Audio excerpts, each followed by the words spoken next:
I'm Elena, and I am so excited to have you here for part two of our masterclass on fluent English reactions.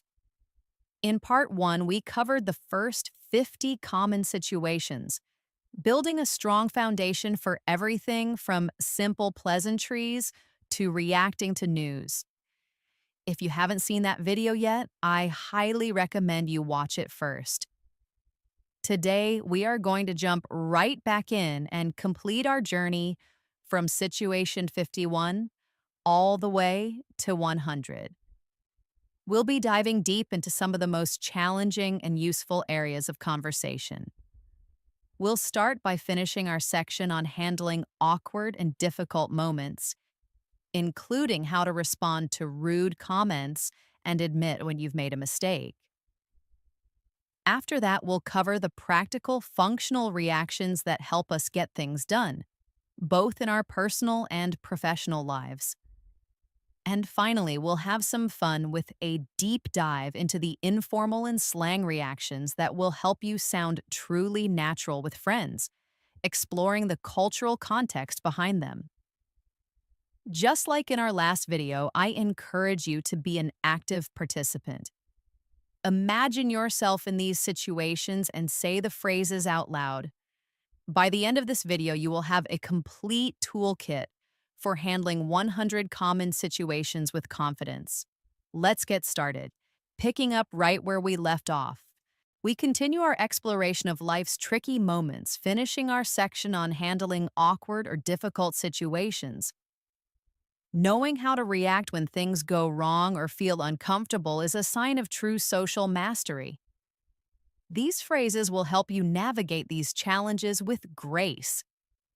Our 51st situation is responding to a rude or inappropriate comment.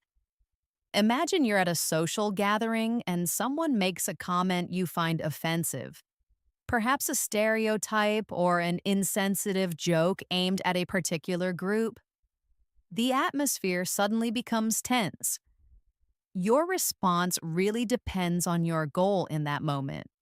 To shut it down without a big confrontation, a quiet, firm response is powerful. You could say, "I'm sorry, I don't find that funny," and then physically turn your attention elsewhere.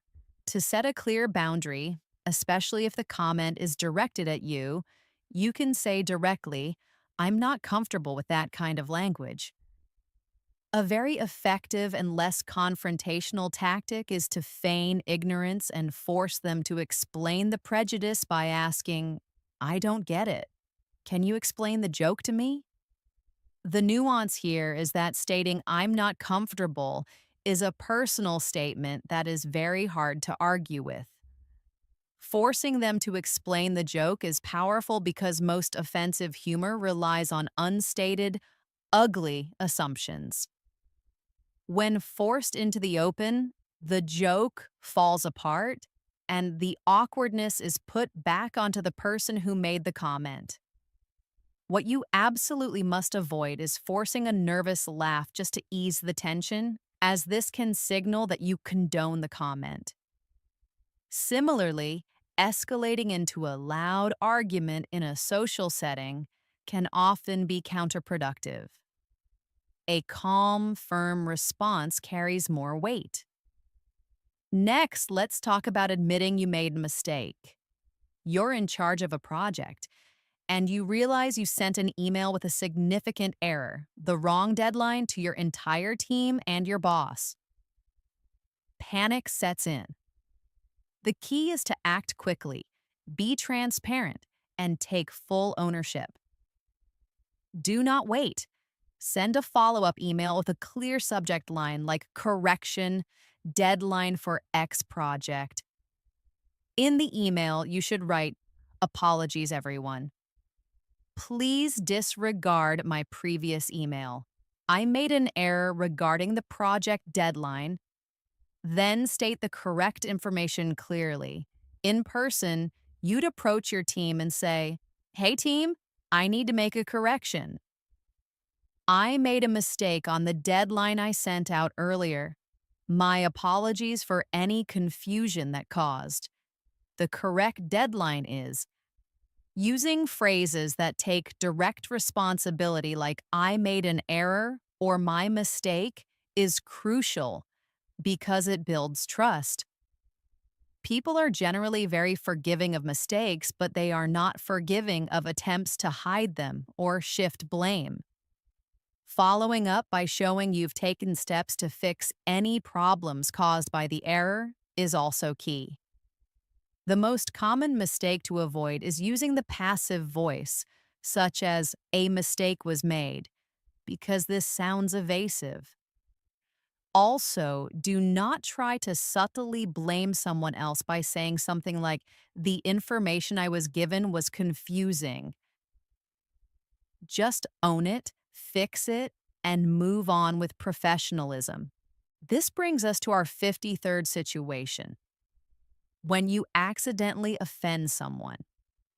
You make a teasing joke to a friend, one you've made before, but this time you can see from their face, their smile drops, they look away, that you've actually hurt their feelings. You should apologize immediately, sincerely, and specifically. Don't let the moment pass. A good natural reaction is to say, hey, I am so sorry. That was a thoughtless thing for me to say. I was trying to be funny, but it was just insensitive. I won't say it again. A good apology has a few parts. It acknowledges what you did, which is what that was a thoughtless thing to say does. It shows you understand the impact, and it often includes a commitment to not repeat the mistake. It's all about validating their feeling of being hurt. The absolute worst thing you can do is offer a non-apology apology like, I'm sorry if you were offended. This phrase is terrible because it implies the problem is their feeling of being offended, not your words. A real apology focuses on your actions. I'm sorry for what I said.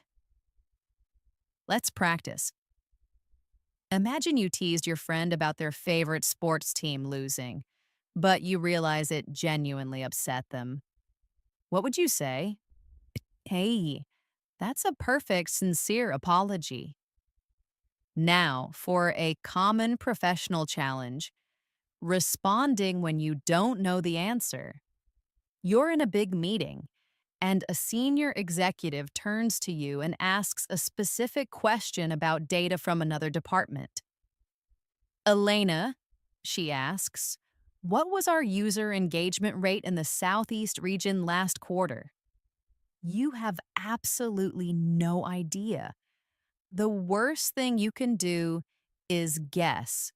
The best thing you can do is show confidence in your ability to find out. The gold standard professional response is, that's a great question. I don't have that specific figure right now, but I can find out and get back to you by the end of the day. This response is perfect. It starts by validating the question with, that's a great question, which is a confident and slightly flattering opening. It honestly states the current situation. I don't have it right now. And it demonstrates responsibility and initiative by saying, I will find out and get back to you. It turns a moment of potential weakness into a display of competence. You should avoid waffling, which means talking a lot without saying anything in the hopes of stumbling upon an answer. Or even worse, making up a number. Getting caught guessing can severely damage your professional credibility. Let's move to handling a misunderstanding. You've been having a conversation with a colleague about an upcoming launch. After 10 minutes, you realize you're talking about the new marketing campaign launch while they're talking about the new software feature launch. You're on two different pages. The best way to handle this is to pause the conversation and clarify, often with a bit of self-deprecating humor. A great way to do this is to say, hang on a second, I think we might have our wires crossed here. When you say the launch, are you talking about the marketing campaign or the software update? The idiom to have our wires crossed is a perfect, blame free way to describe a communication breakdown. It suggests a neutral technical glitch rather than anyone's fault, which allows both of you to reset the conversation without any finger pointing. You might have a little dialogue like this. You say A, and then we'll submit the final version on Friday. And your colleague replies, Friday? I thought the final review wasn't until next Tuesday. You can then clarify with, Oh, hold on. I'm talking about the Miller account proposal. Which project are you referring to? Our final point in this section is a sensitive one, comforting someone who is crying. A close friend is going through a tough breakup, and while telling you about it, they start to cry. It can feel uncomfortable, but your calm presence is the most important gift you can give them. Your goal is not to stop the crying, but to make it feel safe. Simple, quiet phrases are best. You could say, It's okay. Let it out. You're safe here. You can also offer simple, comforting validation like, I'm so sorry you're going through this, or I'm here for you, while handing them a tissue. The reason saying don't cry is often unhelpful is that it sends a message that their emotions are an inconvenience or something to be ashamed of. Phrases like let it out do the opposite. They give permission to feel. Sometimes the most powerful thing is to just sit with them in silence and offer a comforting hand on their shoulder if your relationship is close enough. A crucial mistake to avoid is immediately jumping into problem solving mode with advice like, you need to just block their number and get back on the dating apps. Before they can think about solutions, they need space to process their sadness. Just be present. This brings us to our sixth category, functional reactions. This category is all about the practical, task-oriented responses we use to organize our lives and collaborate with others. These are the phrases that get things done. Mastering them makes you a more efficient and reliable communicator in both your personal and professional life. First, confirming plans. You've made a plan with a friend to meet for dinner tomorrow. To avoid any confusion, you send them a quick message to make sure it's still happening. It should be short, friendly, and clear. For example, hey, just wanted to confirm we're still on for dinner tomorrow at 7. A more casual version is, hey, are we still good for tomorrow? When you receive such a message, a clear, enthusiastic reply is great, such as, yep, still on. Can't wait, or absolutely. See you then. The phrases still on or still good are the standard ways to ask for confirmation. Adding looking forward to it or can't wait in your reply reinforces your enthusiasm for the plan and makes the other person feel good about meeting up. The thing to avoid is a vague confirmation like, I think so, which only creates uncertainty. It's always better to be clear and definite. Next, asking for permission. You're at a friend's house and your phone is at 1% battery. You see a charger plugged into the wall that's not being used. It's always more polite to ask than to just assume, even with a good friend. You could say, would it be all right if I used your charger for a bit? My phone is about to die. Or, if it's in use, you might say, do you mind if I just unplug this lamp for a moment to charge my phone? I'll plug it right back in. The phrases, would it be all right if I, and do you mind if I, are the two most common and polite ways to ask for permission. Providing a brief reason is helpful context, and offering to restore the situation, like plugging the lamp back in, is very considerate. In a mini dialogue, you might ask a colleague, this meeting room is a bit stuffy. Do you mind if I open a window? and they would likely reply with, "Not at all, go right ahead." The phrase, "go right ahead," is a very common and welcoming way to grant permission. But what if you need to politely decline permission? Following that last scenario, your colleague asks if they can open a window, but you are sitting right under the window and are feeling very cold. You can deny the request politely by explaining your reason and, if possible, offering a compromise. For example, actually, I'm feeling a bit chilly since I'm right by the window. Would you mind if we kept it closed for just a little longer and maybe we can take a quick break in a bit to get some fresh air? Starting with actually or to be honest can soften the refusal. Explaining your reason makes it a personal need rather than an arbitrary no.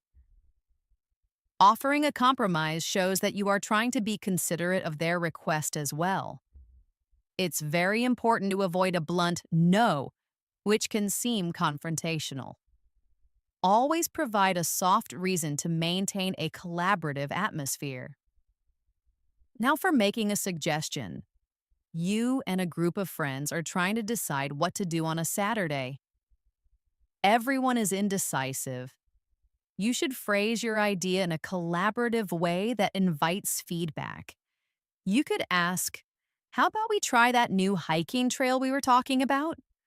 Or, "I was thinking maybe we could have a barbecue at my place if the weather's nice." What do you all think? In a work setting, you might say, "Here's an idea. What if we approach the client with two different options?" Phrasing it as a question like, "How about," or "What if," invites others to share their opinion, making it feel like a group decision rather than a command. Adding "What do you think?" explicitly asks for input and shows you value their perspective. In response to a suggestion, you have a few options. If your friend suggests, "Hey, let's go see that new action movie tonight," you can agree enthusiastically by saying, "That's a great idea. I'm totally down for that." Or simply, "Sounds good to me. I've been wanting to see it." To disagree politely and offer an alternative, you could say, "To be honest, I'm not a huge fan of action movies. I was hoping for something a bit more relaxed. How would you feel about seeing that new comedy instead?" The phrase, "I'm down," is a very common, informal way to agree to a plan. When disagreeing, framing it as your personal preference is softer than saying, "That's a bad idea." And offering a counter suggestion shows you still want to do something with them. Let's practice. I'm your colleague. In a meeting, I suggest, "I think we should move our team meeting to Friday afternoons." You know this is a bad idea because everyone is tired and unfocused on Fridays. How do you politely disagree and suggest another time? Excellent. That's a great way to handle it. Next, expressing a need or want clearly. You're in a clothing store and a salesperson is helping you. You need a different size of a sweater. Instead of a blunt command like, "I want a medium," a more polite phrasing is, "This is great. Could I please try this in a medium?" Or, "Do you happen to have this in a medium?" In a work context, instead of just, "I need help," you could say to a colleague, "I could really use a second pair of eyes on this email before I send it to the client. If you have a moment," using modal verbs like "could I" softens the request. The phrase "I could really use" is a great collaborative phrase that makes the other person feel genuinely helpful and valued, rather than just being ordered to do something. Sometimes you need to give a gentle reminder. Your roommate was supposed to take out the trash this morning, but they clearly forgot. and the bin is overflowing. The goal is to remind them without sounding like you're nagging or being passive aggressive. A gentle, friendly, and direct reminder is best. Hey, just a friendly reminder that it's your turn to take out the trash. Or you could phrase it as a question. Hey, did you get a chance to take the trash out yet? It's getting pretty full. The specific phrase, just a friendly reminder, is perfect because it explicitly states your intent is not to nag or criticize. It keeps the tone light and cooperative. You should always avoid passive aggressive comments like, wow, the trash smells terrible, hoping they'll get the hint. This can create resentment. It's almost always better to be direct and kind. Another functional reaction is giving a warning. If you see someone about to walk into a freshly mopped wet floor in an office building and the sign is small, your tone should be urgent and your words clear. You would exclaim, "Watch out," or, "Oh, be careful, the floor is wet there." For a less immediate danger, like giving a friend advice, you can use a friendly warning like, "Just a heads up. The traffic on the main highway is a total nightmare this afternoon." Or, "I should warn you, the boss is in a really terrible mood today." The phrase, "watch out," is for immediate danger. Just a heads up is a very common, informal way to give a friendly warning about a non urgent problem. It's like saying, "I'm sharing this information for your own benefit." After giving instructions, it's vital to check for understanding. You've just explained a multi step process to a new team member. You want to make sure they've understood before they start the task. You should ask a simple, open question that doesn't sound like a test. For instance, does that all make sense? Or, so, does that seem clear so far? An even better method is to invite questions by asking, "What questions do you have for me?" The reason for this is that asking, "Does that make sense?" is better than, "Do you understand?" which can sometimes sound a bit condescending or like you're questioning their intelligence. The most confident and effective approach is asking, "What questions do you have?"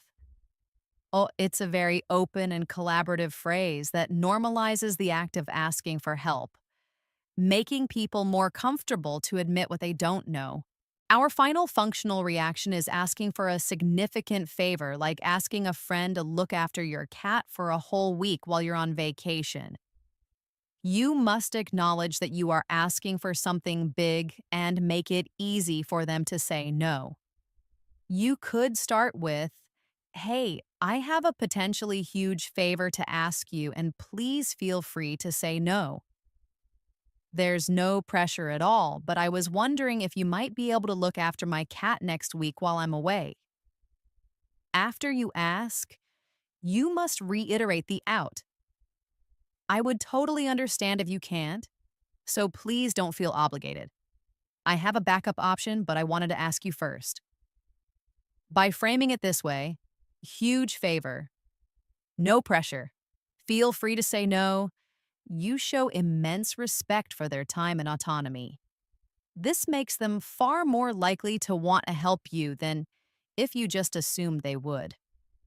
This brings us to our final category, informal and slang reactions. Welcome to the most casual part of our lesson. These are the phrases you'll hear among friends in very informal settings and all over TV shows and movies. Using them correctly can make you sound incredibly natural and in the know. But a word of caution, context is everything. These are generally not appropriate for formal or professional situations. First, for casual agreement, if a friend says, "This new album is amazing," instead of "I agree," you could say, "For sure." It's a casual equivalent of "absolutely." Another very common one is totally, as in totally, I've had it on repeat all day. These are used among peers and friends as a quick, low effort way to show strong agreement. Next, for expressing impressiveness or amazement, especially with modern slang, words that are typically negative can be high compliments. If you see your friend's new, very cool custom built computer with water cooling and neon lights, you could say, "Whoa, that's sick." Or, "That setup is insane." In this context, sick and insane mean extremely cool or impressive. Your tone is key. It should be excited and positive. This is primarily used by younger generations, so you probably wouldn't say this to your grandmother about her new knitting project. For friendly disbelief, when a friend tells you a story that is clearly a joke or an exaggeration, like, "I'm thinking of becoming a professional unicycle rider," you can say with a laugh, "No way, you're pulling my leg." Or more simply and with a playful tone, "Get out of here." The idiom to pull someone's leg means to joke or trick them in a lighthearted way. It's a very common and widely understood phrase across all age groups in informal settings. When you want to say "you're welcome" in a very casual way, after a friend thanks you for grabbing them a coffee on your way to their house, instead of a formal "you're welcome," you can say "no worries" or "you got it." No worries is extremely common, especially in Australian, British, and American English, and it means it was no trouble at all. "You got it" is a friendly, can do response that signals you were happy to help. To express empathy or understanding, if a friend is complaining about having too much work, "I am so swamped this week, I barely have time to breathe." A short, empathetic response that shows you understand their feeling is, "Ugh, I feel you." This is a modern slang way of saying, "I understand and empathize with your situation." And it's very common among younger speakers as a way to create a sense of shared feeling. When agreeing to a plan, instead of a simple yes to the question, "Want to grab a pizza later?" you could say, "Yeah, sounds good." Or to show more enthusiasm, "I'm down for that." "I'm down" or "I'm game" are very common ways to show you are willing and eager to participate in a suggested activity. "I'm down" is slightly more modern and common among younger people.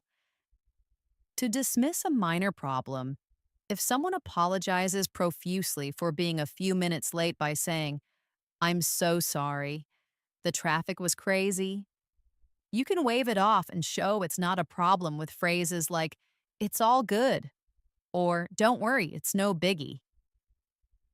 These phrases mean it's not a big deal, and they instantly put the other person at ease, letting them know that no offense was taken. No biggie is a casual diminutive of no big deal. When you need to announce your departure from a casual hangout, instead of a formal, "I must be going now," you can say, "All right, I'm gonna head out." Or a more slang version, "All right, guys, I think it's time for me to bounce." Head out is a very common phrasal verb for leaving. Bounce is very informal slang, common among younger people, that creates a sense of a quick, casual exit. Let's talk about the word cool. It's perhaps one of the most versatile and enduring slang words in English. It can be used to mean, "Okay, I understand. That's a good idea," or just as a general, low energy acknowledgement. For instance, if someone says, "We'll meet at 7, you can reply, "Cool." Or, "I got the tickets for the show." Cool. Its versatility is its strength, and it works in almost any casual situation where a simple affirmative response is needed. To express mild annoyance in a friendly way, If your friend, for the third time in 10 minutes, asks to borrow your headphones when you're clearly trying to work, you could say with a sigh, "Again? Dude, you really need to get your own pair." A very common cultural reference for this feeling is, "You're killing me, Smalls." The word dude can be used to signal friendly frustration. "You're killing me, Smalls" is a famous quote from the 1993 movie The Sandlot, and it has become a popular, humorous way to say, "You're being a pain," or "This is exasperating." When something is obvious, like a friend frantically looking for their sunglasses, which are sitting right on top of their head, and they ask, "I don't get it. Where could they be?" You can state the obvious with a bit of playful sarcasm. Um, have you checked the top of your head? A very common sarcastic phrase for this is, "No duh," or "Well duh." Duh is a classic slang interjection that means, "That's completely obvious, and you're being a bit silly for not realizing it." It should only be used with close friends who understand your humor, as it can sound insulting to a stranger. When you don't care about something, like your friends having a heated debate about a reality TV show that you have never seen and have absolutely no interest in, you can express your total lack of investment by saying, "I'm going to be honest, I could not care less about this." A more modern slang way to say this is, "I have zero skin in this game." "I couldn't care less" is a strong statement of indifference. The idiom "to have skin in the game" comes from business and investing, meaning to have a personal stake or financial interest in the outcome. Saying you have zero skin means the outcome is completely irrelevant to you. When something is very easy, if someone asks if it was difficult to assemble your new IKEA bookshelf and you found it surprisingly simple, you can say, "Nah, it was a piece of cake." Another very common idiom is, "It was a breeze." Both of these are popular idioms that mean something was incredibly easy to do. Piece of cake is thought to originate from the 19th century when cakes were sometimes given as prizes in easy to win competitions. To tell someone to relax when your friend is incredibly stressed and overthinking a minor problem, like what to wear to a casual party, you can tell them to calm down in a casual, reassuring way.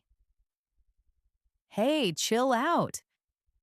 It's not a big deal. No one's gonna care." A very informal command is simply, "Dude, relax." Chill out or just chill are very common slang terms for relax. But be careful with your tone. It should be reassuring, like, "Hey, it's okay. Chill out." Not dismissive of their feelings. To agree to do something reluctantly, if your friends all want to see a horror movie, which you absolutely hate, but you agree to go so you're not left out, and they ask, "So, are you coming?" You can show your lack of enthusiasm with your response. With a big, dramatic sigh, you might say, "Fine, I'll go. But I am covering my eyes the whole time. And you're buying the popcorn." A common response is just a drawn out, reluctant, "Fine." When you're very tired at the end of a long week and it's 9 p.m. and a friend texts, "Want to go out for a late drink?" You can express your exhaustion using informal language. You could say, "I'd love to, but I'm completely wiped," or, "Sorry, I'm just beat." I really need to crash. Wiped, beat, and spent are all common slang adjectives for being exhausted. To crash is a slang verb for to go to sleep, often implying you are so tired you will fall asleep immediately. To say something is expensive when you're window shopping and look at the price tag on a designer jacket that costs thousands of dollars, you can express your shock at the price. Wow, that costs a fortune. A very common and colorful idiom is, yikes, that costs an arm and a leg. The idiom to cost an arm and a leg is a very popular and vivid way to say that something is extremely expensive, and it has been used since the aftermath of World War I, referencing the sacrifices soldiers made. Conversely, to say something is cheap or poor quality, if you buy a cheap phone charger from a gas station and it breaks the first time you use it, you can express your frustration with the low quality. Ugh, this thing is such a piece of junk. Or, I knew I shouldn't have bought this. It's so janky. Piece of junk is a classic phrase for a low quality item. Janky is a more modern slang word that means unreliable, shoddy, or of poor quality. It's often used for electronics or poorly constructed objects. When you're confused or baffled, for example, when you're trying to follow the plot of a very complicated, non-linear movie with many characters, you can lean over to a friend and whisper, I have no idea what is going on right now. A common slang phrase for this feeling is, my brain hurts trying to follow this, or a simple, I'm so lost. To encourage someone who is about to go on stage to give a presentation and is looking very nervous, you can give them a final boost of confidence with a short, powerful phrase. You've got this. Or go on, you'll smash it. Or go knock 'em dead. You've got this is an extremely common and encouraging phrase. To smash it is a British and increasingly American slang term meaning to do something extremely well. Knock 'em dead is a classic idiom from the theater world, meaning to perform so well that you overwhelm the audience. When something is suspicious, for example, if you receive an email that says you've won a new phone, but you have to click a link and enter your personal details, you can express your suspicion. I don't know, this whole thing seems a bit sketchy, or, something feels fishy about this. Sketchy and fishy are both popular slang words used to describe something that seems dishonest, unreliable, or generally suspicious. They both create a sense of unease. Let's do a quick practice. Your friend tells you about a new investment opportunity that promises to double your money in a week. What's a natural, skeptical reaction? Yes, that sounds fishy is perfect. To end a discussion, you're losing in a light-hearted argument with a friend about which movie superhero is the strongest, and they make a very good point that you can't argue against. You can end it with a dismissive, humorous phrase. With a wave of your hand, you might say, yeah, whatever. Or you can concede gracefully but end the debate. Okay, look, let's just agree to disagree on this. Whatever can be rude, so it should only be used with a playful tone among good friends. Agree to disagree is a more mature way to end a friendly debate where there is no right answer. To express strong approval of an idea, when your friend suggests, instead of cleaning the apartment today, let's just skip it, go to the beach, and deal with the mess tomorrow. You can show you're very enthusiastic about this excellent idea. You could say, oh, I am so here for that. Or, yes, I'm 100% on board with that plan. I'm here for it is a modern slang phrase that shows strong support and enthusiasm for something. On board is a common idiom, originating from being on a ship or train, which means you agree with a plan or idea and are joining the effort. When you have a sudden realization, after you've been looking for your keys for 10 minutes, checking every counter and table, and you put on your jacket to leave and hear them jingle in your pocket, you can exclaim at your own silliness. Oh, duh! They've been in my pocket the whole time. A classic expression for this is a face palm gesture, often accompanied by the word dough, which was popularized by the TV show The Simpsons and is now in the dictionary. To compliment someone's skill, when you watch a friend who has been practicing a difficult song on the guitar finally play it all the way through perfectly, you can give them an enthusiastic compliment on their success. Dude, you nailed it. That sounded perfect. Or, wow, you're a natural at that. To nail it, oh, is a very common idiom that means to do something perfectly or to get something exactly right. Calling someone a natural is a high compliment, meaning they have an innate, seemingly effortless talent for something. To say, I told you so in a playful way, after you warned your friend not to eat the whole bag of spicy chips, and now they are complaining that their stomach hurts, you can be a bit smug. The direct, I told you so can sound harsh. A more playful teasing version is to give them a knowing look and say, well, well, well, if it isn't the consequences of your own actions. Or more simply and less sarcastically, you can just say, just saying, which is short for I'm just saying. When you feel awkward or uncomfortable, for example, when you walk into the kitchen and your two roommates have clearly just been in the middle of a very tense, quiet argument, and the tension is so thick you could cut it with a knife, you can whisper to a friend, yikes, this is awkward. You might even say it out loud in a self deprecating way to break the tension, putting your hands up and backing away slowly while saying, okay, well, this is awkward. I'm just gonna not be here and get a glass of water later. To say you're leaving to go to bed when it's late at a party and you're feeling your energy fade, you can announce your departure to the group with a phrase like, all right, everyone, I think it's time for me to hit the sack. Or, this has been fun, but I think I'm gonna call it a night.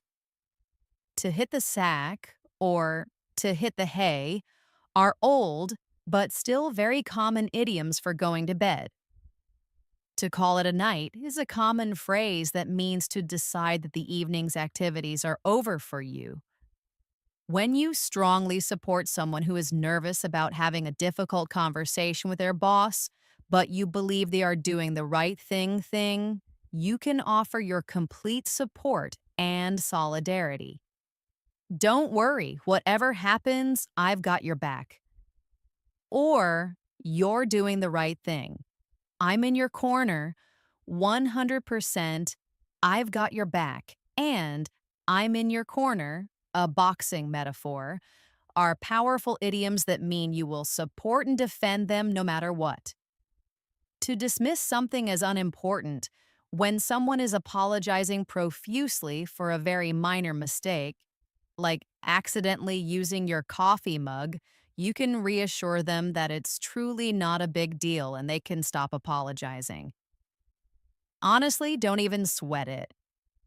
It's just a mug, or "Pfft, that's nothing. Please don't worry about it." Don't sweat it is a common slang phrase that means don't worry about it. The sound "pfft" is a dismissive sound that can be used to show that something is insignificant. When you almost forgot something important, for example, you're walking out the door to go to work and suddenly remember that you have a dentist appointment in an hour, you can exclaim out loud, oh, shoot! I almost forgot I have that appointment. Oh, shoot! Is a mild, polite exclamation of surprise or frustration, often used when you suddenly remember something you nearly forgot. It's a softer version of a stronger swear word. To say you understand something difficult after a long explanation from a coworker about a new complex software, and the idea finally clicks in your brain. You can express this moment of understanding. Okay, I think I'm wrapping my head around it now. Or a more classic phrase, okay. The pennies dropped. The idiom to wrap your head around something is a great visual for the mental effort it takes to come to understand a difficult or complex idea. The penny has dropped is a common, mostly British idiom for that aha moment when you finally understand something. To say something is awesome or excellent, when you taste the best dessert you've ever had in your life, you can use strong, positive slang to show your high approval. This is legit amazing, or wow, this is top notch. Legit is short for legitimately and is used as a modern intensifier to mean truly or seriously. Top notch is a common adjective that has been around for a long time, meaning of the highest quality. And finally, our 100th situation, a casual way to say goodbye. You're leaving a casual get together with a group of friends. Instead of a simple goodbye, you can use a friendly, relaxed closing. All right, guys, take it easy. Or catch you later. Or simply, later. Take it easy is a very common, relaxed way to say goodbye that wishes the other person well. Catch you later is a friendly and informal promise to see them again soon. And there we have it. Across these two videos, we have completed our journey through 100 situations, and you now have a whole new, deeply nuanced toolkit of natural, fluent reactions. We have journeyed together from the simplest good morning to the complexities of polite disagreement, from sharing in a friend's joy to comforting them in their moments of sorrow, from navigating a professional meeting to just chilling out with friends. I know this was a marathon series, packed with an immense amount of information. Please do not feel overwhelmed. The true goal of this deep dive was to open your ears and your mind to the rich, vibrant, and often subtle variety of reactions that exist in everyday English.